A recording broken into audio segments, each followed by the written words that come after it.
Hola, ¿cómo están? Venezuela está avanzando en la consolidación tecnológica y económica rumbo al 2054, pese a las 930 sanciones ilegales que pesan en su contra y en medio además de las contradicciones marcadas que vienen desde los Estados Unidos. Hoy nos preguntamos qué implica el cierre de esa etapa electoral. Analicemos los distintos escenarios geopolíticos. Martín Pulgar nos visita en nuestros estudios. Bienvenidos.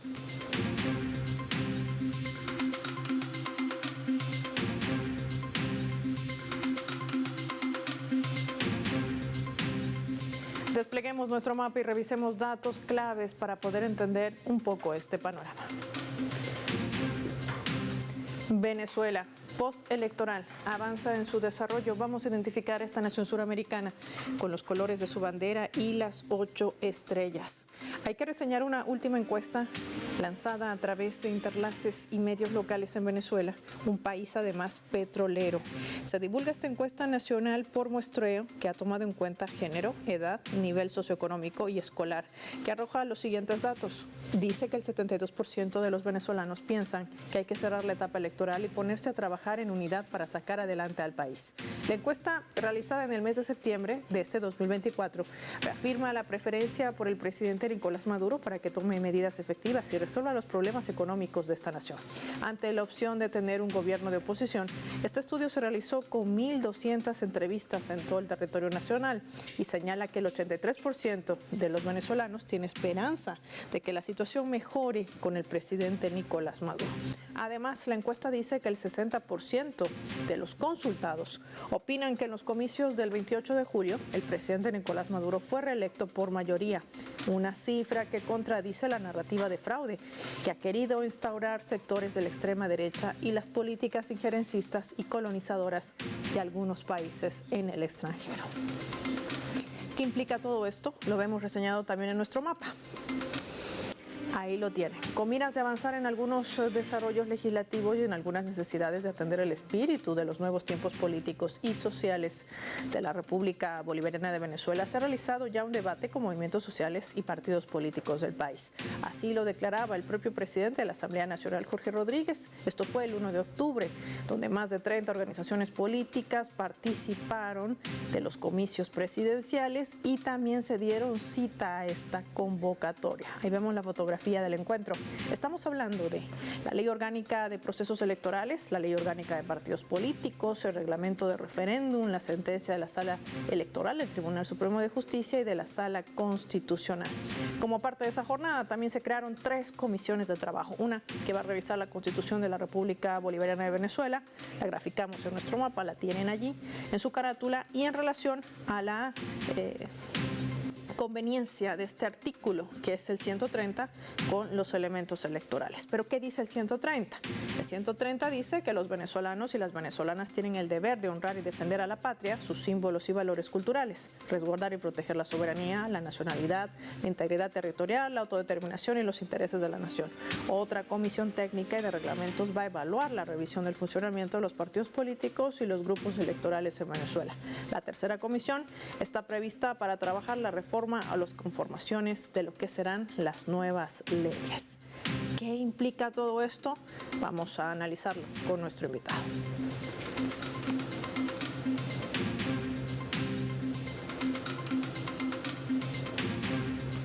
Nos acompaña en vivo. ¿Cómo está? Martín Pulgar, gracias por acompañarnos en los estudios del mapa. Bienvenidos. Hemos escuchado mucho esta narrativa de un supuesto fraude, instaurado también a través de una guerra mediática, pero con estos avances, con estos puntos de trabajo, ¿qué ha quedado al descubierto? No, de alguna manera la conducta, el planteamiento de fraude, digamos, por parte de estos grupos, tanto internos como de Estados Unidos y grupos internacionales, que lo que buscan de alguna manera es imponer esa narrativa de fraude desde legitimación de las elecciones y desde legitimación de la Revolución Bolivariana, de alguna manera han fracasado hasta este momento. Digamos, es una política internacional por parte de control, de dominación de América Latina y en concreto de Venezuela como país fundamental para América Latina y para la construcción de una América Latina también en liberación y en libertad con respecto al ejercicio de dominación de los Estados Unidos. De alguna manera han fracasado hasta ahora ahora, pretenden imponer esa narrativa de fraude y de control al final de todos los procesos electorales de América Latina y de Venezuela en concreto, y no lo han logrado.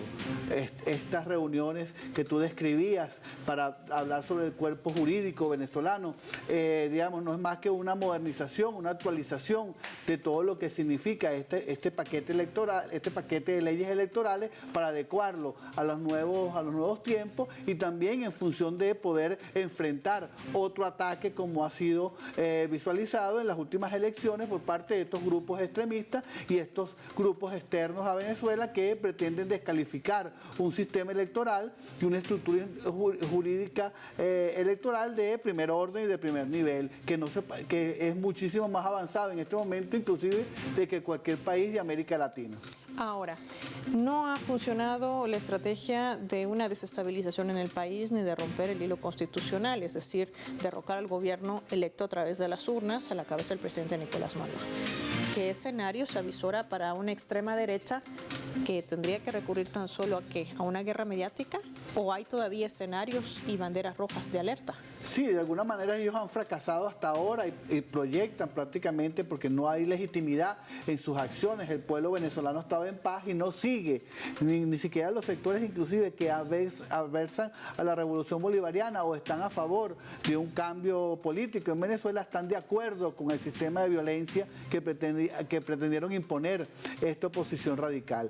De alguna manera han fracasado, no se visualiza un cambio sustantivo en las acciones violentas. Prácticamente el Estado venezolano controla todas las variables de gobernabilidad, todo el sistema de orden público y de orden interno han funcionado perfectamente en el estricto marco de la legalidad y del respeto de los derechos humanos, a pesar de toda la narrativa internacional de violación de derechos humanos que han querido imponer. Prácticamente el país ha estado en calma, prácticamente no hay ningún hecho de violencia, pero no hay que dormirnos en función de creer que esos grupos violentos o los Estados Unidos y sus gobiernos apoyantes a cualquier intento de cambio de régimen no quieran implementar algún tipo de cambio de agenda o el cambio de régimen en Venezuela. Ellos siguen con su política, a pesar del fracaso que han tenido, ellos no van a cambiar su visión de que se produzca ese cambio de régimen, porque la revolución bolivariana y Venezuela le es incómodo a la hora del ejercicio de la hegemonía en América Latina y a nivel global.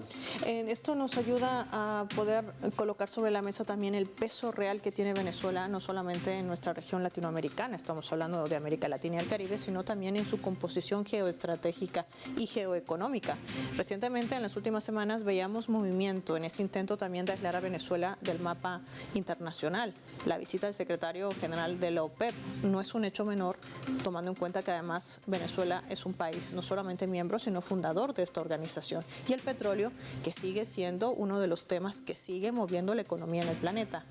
¿Qué significa esto en lectura geopolítica? Sí, de alguna manera esta guerra multiforme que ha vivido Venezuela y que le ha impuesto de alguna manera este mundo hegemónico de los Estados Unidos, lo que pretende es aislarnos a través no solamente de la guerra económica, sino un factor que es la guerra diplomática, que lo que busca es crear un aislamiento diplomático internacional de Venezuela ante otros países, tanto europeos, América Latina, como del resto del mundo. Pero Venezuela tiene su peso específico, no solamente por el petróleo, sino porque lo que representa como país, digamos, para muchísimas otras naciones que ven en Venezuela un ejemplo de lucha y de solidaridad, como actualmente lo llevamos, por ejemplo, contra toda esta intervención en Israel, en Palestina, en el Líbano. Venezuela es una referencia a nivel mundial de solidaridad y de peso específico para modificar este mundo injusto, hegemónico que los Estados Unidos pretenden imponer unilateralmente. Venezuela tiene su peso.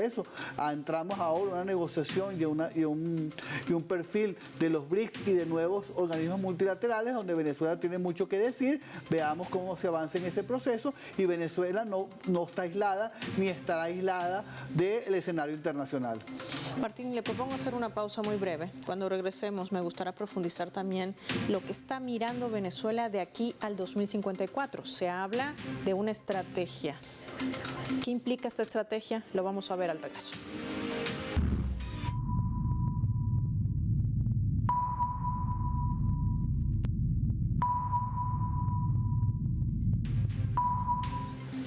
Esta vez a través del portal web de nuestra multiplataforma Telesur, que está titulando de la siguiente manera. Nicolás Maduro, el presidente, ha confirmado que asistirá el 10 de enero a juramentarse como presidente de Venezuela. El cuerpo de la noticia destaca que el presidente de esta nación suramericana, Nicolás Maduro, confirmó que asistirá el próximo 10 de enero a juramentarse como presidente electo para el periodo 2025-2031, tras recibir de manera oficial la invitación de la Junta Directiva de la Asamblea Nacional. He recibido la invitación, decía el mandatario venezolano, de la Junta Directiva de la Asamblea Nacional para juramentarme como presidente constitucional para el periodo 2025-2031, el 10 de enero del 2025, ante el Palacio Legislativo y el pueblo soberano.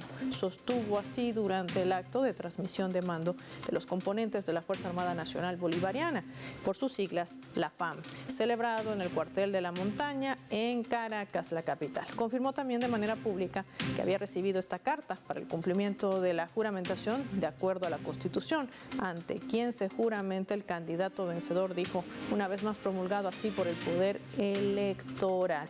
Esto también desmonta la estrategia de esa extrema derecha de un supuesto presidente que usurparía funciones desde otro país.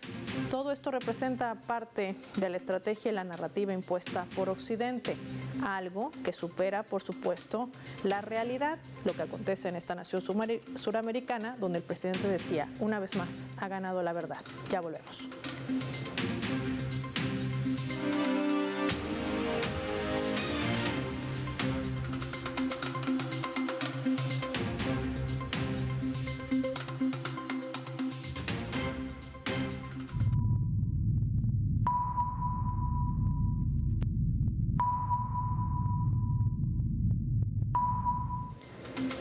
Vamos a sumar otro elemento también para el análisis a través de la fotografía. Lo que ven a mis espaldas es el plan de las 7 transformaciones, lo que en Venezuela se conoce como las 7T. Fue presentado por el presidente de Venezuela, Nicolás Maduro. Busca producir esos cambios necesarios desde un enfoque positivo, constructivo de las políticas públicas y aspira también a posicionar al país como una potencia próspera y de bienestar, construyendo al liderazgo mundial en el nuevo contexto geopolítico. En esta transformación se habla de áreas como la economía. Allí se encuentra el respaldo a una economía postrentista en la transformación de la independencia plena. Resaltan los valores de identidad nacional en la transformación de la seguridad y defensa, la acción de la Fuerza Armada Nacional Bolivariana para resguardar el territorio, incluyendo la Guayana Esequiba. En esta transformación social, recuperar también, dice la 7T, el estado de bienestar social bolivariano y focalizar la política social hacia los más vulnerables. En esta transformación política se habla de fortalecer espacios de consulta y democracia directa en la transformación ecológica, la gestión eficiente de la basura y el reordenamiento también urbano y de espacios verdes. Todo esto confluye en las 7 transformaciones, un plan denominado el Gran Plan de la Patria que fue presentado al momento de inscribir su candidatura. De esto y más hablamos con nuestro invitado.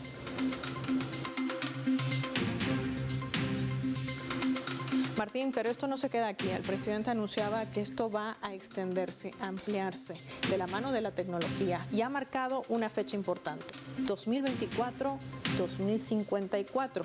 ¿Cómo se avisora Venezuela para este año?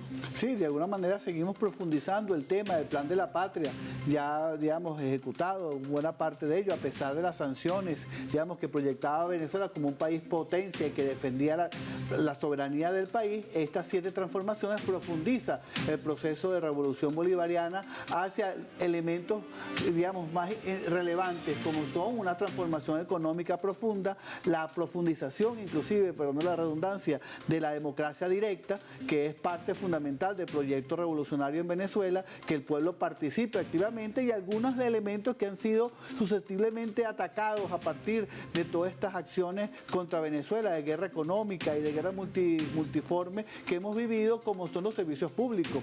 Los servicios públicos han sido atacados como una forma de desestabilizar la legitimidad del pueblo en su gobierno, y esto ahora de alguna alguna manera se pone en la palestra, en la vitrina principal para ser abordado. Calles eficientes, aseo urbano, mejor urbanística, en fin, toda una serie de elementos que permitan avanzar hacia un país mucho más estable y de bienestar a la población, que también se ha perdido a partir de toda esta guerra económica. Esa estabilidad económica y esa proyección de expansión de bienestar se perdió de alguna manera a partir del impacto, o se perdió una parte de esa acción a partir de los impactos de la guerra económica, y ahora lo retomamos con fuerza, porque el pueblo entiende y ha entendido siempre que ha sido parte de estas luchas, de estas acciones exógenas, fuera de la acción de buena gestión por parte del gobierno nacional. Todo eso se ha canalizado a través de estas siete transformaciones que, desde la arista económica hasta la ecológica, pasando por todo el bienestar político, las transformaciones políticas necesarias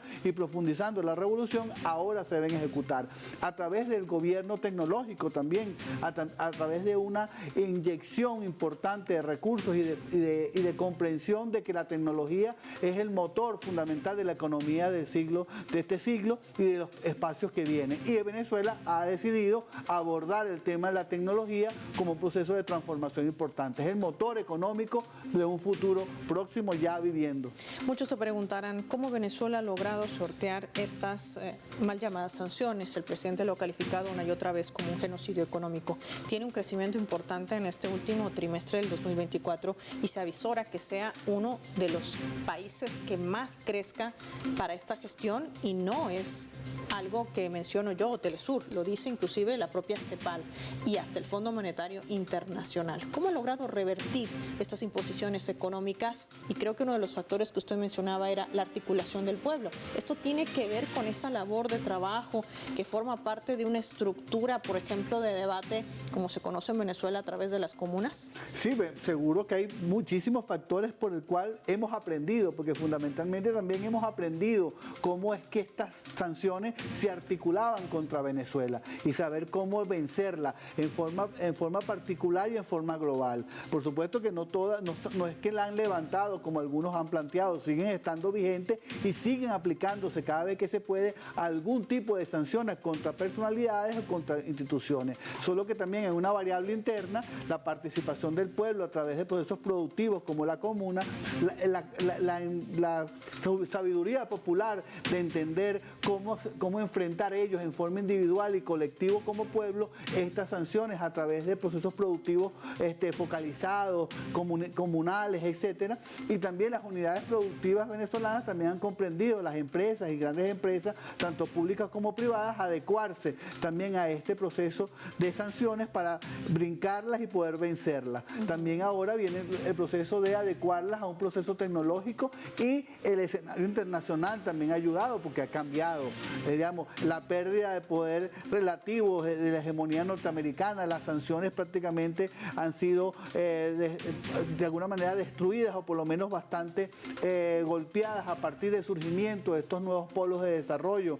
Digamos, hablemos de los BRICS, hablemos de Rusia, hablemos de China, que también están obstinados ya de que Estados Unidos y Occidente colectivo le pretendan imponer qué hacer, con quién comercializar y qué comprar y en qué condiciones comprar. Y de alguna manera han ido construyendo vasos comunicantes con otras naciones y con otros grupos a través de mecanismos distintos. Eso está en consolidación. En la medida que todas esas autopistas financieras, la desdolarización y todos esos elementos que se van construyendo a partir de la próxima reunión de los BRICS inclusive, pero que ya está en marcha ese proceso, podemos ir venciendo paulatina, sostenidamente y sin pausa estas sanciones, mal llamadas sanciones o mecanismos coercitivos unilateral que hasta ahora hemos vivido. No podemos bajar la guardia porque Estados Unidos sigue reinventando procedimientos para imponer estos procedimientos de sanciones contra América Latina, contra Venezuela y contra los países díscolos a su poder hegemónico.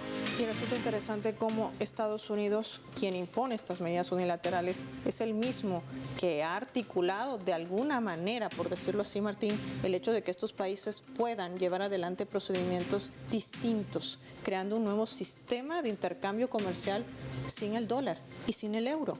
Y esto también tendrá implicaciones para su propio país, más aún tomando en cuenta el hecho de que esta nación va a elecciones el 5 de noviembre. Y sobre este escenario me gustaría analizar contigo, revisando nuestra leyenda.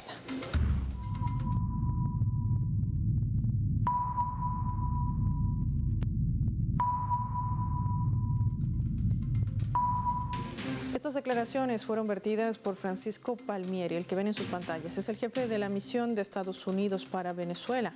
Él decía: entiendo que habrán elecciones regionales y de la Asamblea Nacional el 2025. Es urgente abrir más espacios democráticos en el país y este tipo de elecciones serán muy importantes para los venezolanos.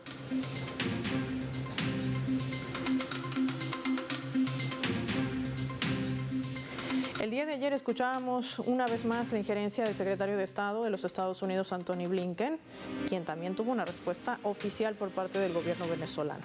Pero Palmieri ya habla de las elecciones regionales, estas mega elecciones que fueron anunciadas también por el presidente Nicolás Maduro.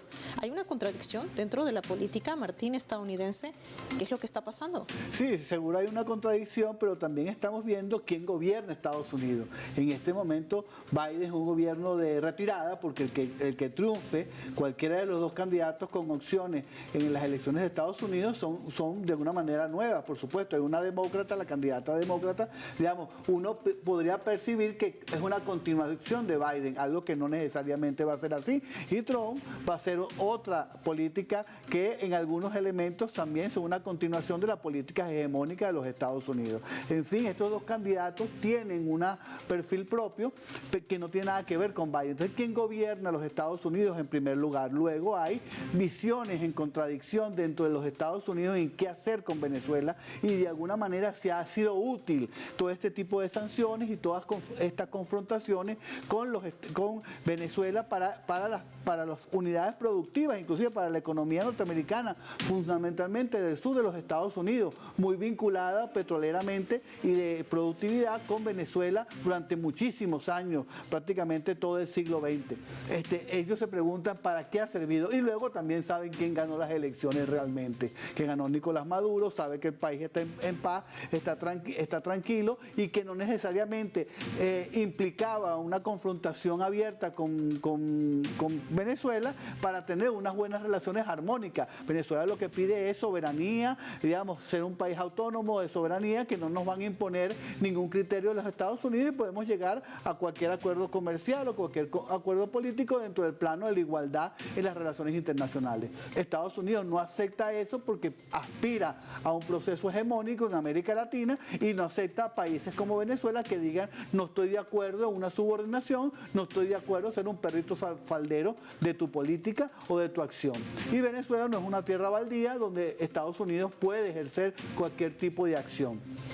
De alguna manera, Venezuela se sigue proyectando como un país autónomo, y estos elementos de contradicción interno de los Estados Unidos de alguna manera pretenden también buscar una salida de cómo pueden mejorar las relaciones con Venezuela ante un futuro también muy incierto por parte de ellos desde el punto de vista del surgimiento de estos nuevos poderes internacionales, nuevos bloques de control que ellos no quisieran que surgiera, o por lo menos que Venezuela no se recuadrara en función de su dominio en la región latinoamericana.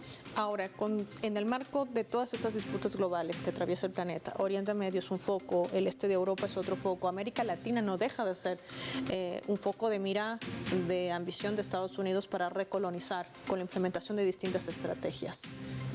Esto también va a tener un peso muy marcado en una balanza de correlación de fuerzas. ¿Qué nos dirías? Sí, seguro que, digamos, Estados Unidos, en la pérdida lenta pero paulatina de su hegemonía, de su control unipolar en el mundo, va a buscar para su supervivencia un dominio mayor de América Latina, de este espacio, lo que ellos llaman su patio trasero, del hemisferio occidental, como también categorizan a nuestro continente, y plantear subordinarnos a su objetivo económico, político y militar. Eso está presente.